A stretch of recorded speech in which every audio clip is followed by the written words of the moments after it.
Hey there, legends. Welcome back to the channel. And first off, let me just say, what a journey. We just hit 400 subscribers.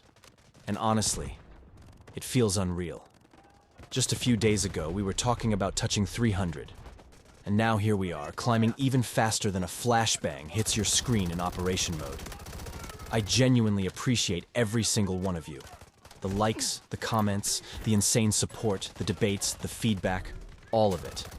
Whether you're here for the optimization guides, the news, or just some spicy takes on Delta Force Mobile, I'm grateful to have you here.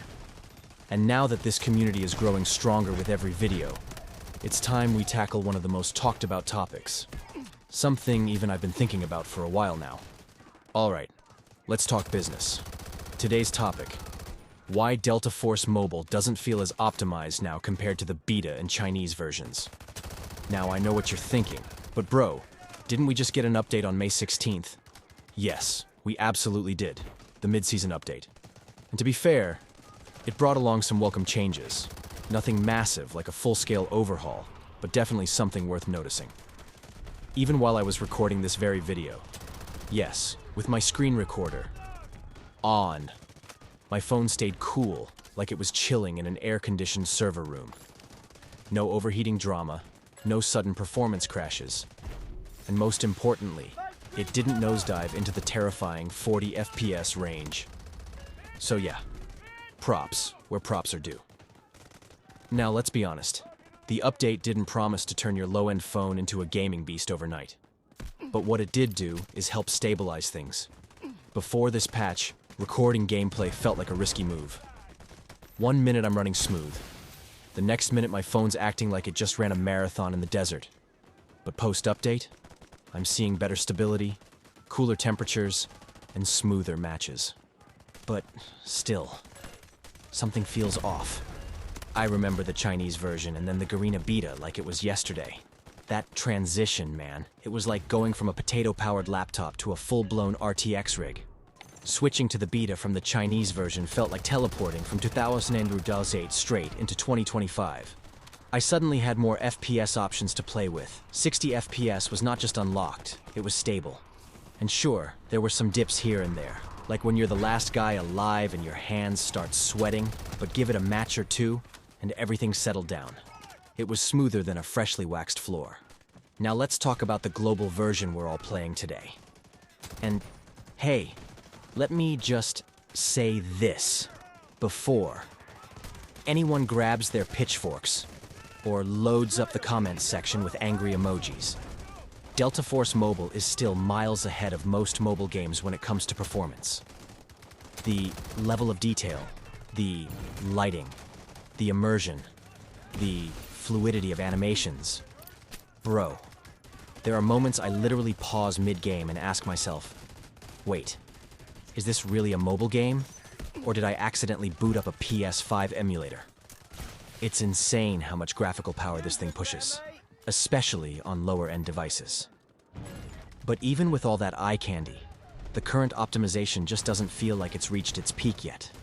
It's like having a Ferrari engine running on bicycle tires. You know it can do more. Something's missing, and it's not just in my head. Now here's the part where I turn into Sherlock Holmes, because I think I've figured out what's going on. So let's rewind a bit. Remember how all of Delta Force's early tests, like the Garena Beta, were region-locked? You literally couldn't play them without a VPN, unless you lived in one of those few lucky countries. Now, the Garena Beta was only available in 3 countries. Compared to the global release, that's like comparing a classroom to an entire university. Less player load, fewer background services, and overall fewer things stressing the server and client. Here's my theory, and stay with me on this. I think the number of active players in a lobby, especially in fast-paced modes like Warfare, actually affects performance. You might be laughing right now, but hear me out. Whenever I play Operations, which, let's be honest, barely has 10 people breathing in the same room, my FPS barely drops. Smooth like butter. But the second I hop into Warfare, it's like my phone gets stage fright. Stutters, dips, and thermal panic attacks kick in like it just saw an exam paper. So if you ask me, The issue isn't that the game is badly optimized. It's just under pressure now. Way more players, way more back-end activity, and a lot more chaos for your poor little chipset to handle. Honestly, it's like inviting 3 friends to your house for a movie night versus throwing a block party in your living room. Of course, something's gonna break.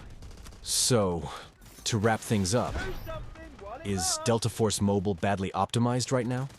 Nah. But is it the same beast we saw in the beta? Also, nah. It's like the game graduated from college but forgot how to do basic math under pressure.